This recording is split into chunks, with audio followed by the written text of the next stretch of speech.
How's it going? I'm good. How about you? Good, yeah. It was probably a little bit frustrating for you at midpoint of the season. You get hurt, you have to miss a few games, but you've been back at it the last few weeks, been playing well. You feeling pretty good and pretty comfortable out there? Yes, sir. I feel like I'm almost back to 100%. So I'm playing to do anything I can to help my team. How do you feel like the rest of the guys around you have stepped up since Kalia Davis went down for the season? Definitely, guys like they stepped up. Keenan Hester, Cam, Maltavo, they all stepped up and they've been performing really well, making plays when we need them.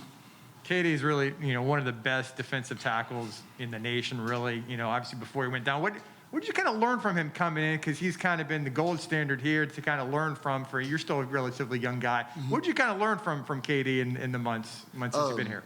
So Katie just kind of plays with this relentlessness and just like he refuses to be blocked. So like I've kind of been trying to incorporate that with my game. What is your favorite pass rush move? My favorite move is the cross chop.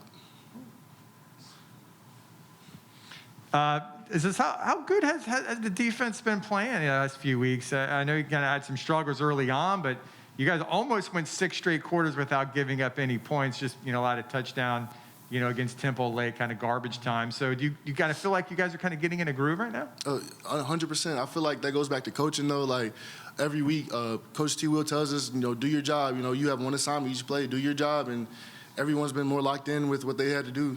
So yeah. Ricky, back here. Going along that, what is the confidence level of the defense right now? You guys had a really good game against Memphis, a good game again on Saturday against Temple. What's the confidence level of the guys? We're definitely really confident, but we know that we're still hungry and we still have more to do. We're not just hungry, we're greedy, and so we have to understand. We've been playing good, but we haven't arrived yet. For the fans watching at home, what's a cross chop? I'd have to show you. It's more of like a so you kind of you set them up, you rush upfield, and you kind of go like that, and then you flip. So it's like it's like basketball, like a crossover. Yeah. Kind of like that, yeah.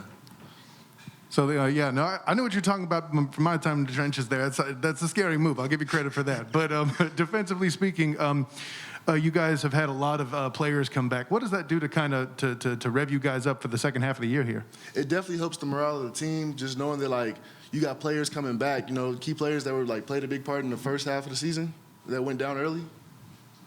What is the endurance factor like? You missed a little bit of time. Did you get a chance to do some of the same cardio stuff, and did you feel different the first time you came back onto the field? Well, I was in the treatment room.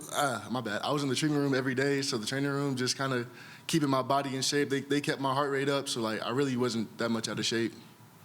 Ricky, I know it's early in the week as far as looking at Tulane. I'm sure you've heard a little bit about them this morning or yesterday, last night. Just what sense? I know the record isn't the greatest, but they played a lot of teams tough. They didn't take Oklahoma the wire since they played some tough games. What kind of stands out to you when you look at Tulane? They have a really explosive offense and a really good offensive line, so it's just about getting after them early. After back-to-back strong performances, what's the message from Coach Travis Williams to the guys? Once again, just not just being hungry, just stay greedy. Just be consistent and do your job. Ricky, how do you think this is your second year, obviously, working with, Coach Martin. Obviously, you worked with him last year and everything. Just what's that like? I mean, are you seeing the improvement? I mean, what's it kind of like in year 2? Because, you're not really you're coming into a new situation, but in some ways you're kind of not because you have a familiarity with him. Yes, sir. Me and Coach Martin, this is our 3rd year together. So, it's just continuing building on what we've done over at Western and just bringing it here and then just building on that and stacking.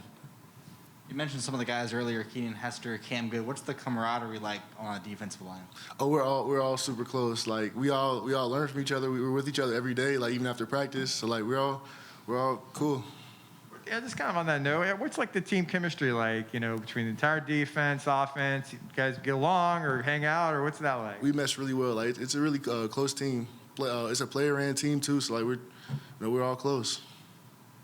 What do you kind of learn from Big Cat? I know he's a team captain this year, older, experienced guy, who's kind of a vocal guy. What do you kind of learn from a guy like that? Kind of how a pro is supposed to carry themselves. He's my roommate too, so being able to even see him off the field is just kind of how a pro is supposed to carry himself. He said you were kind of adjusting to the heat a little bit. I heard you on the radio the other night, so this got to feel pretty good, right? Yeah. Are you kind of getting more used to the Florida heat now? Yeah, definitely. Last thing, I heard you guys got celebratory cheesesteaks after the game. How were those? They were good. I actually brought 2 home. Thanks, guys. Appreciate it. Thanks a lot. Thank you.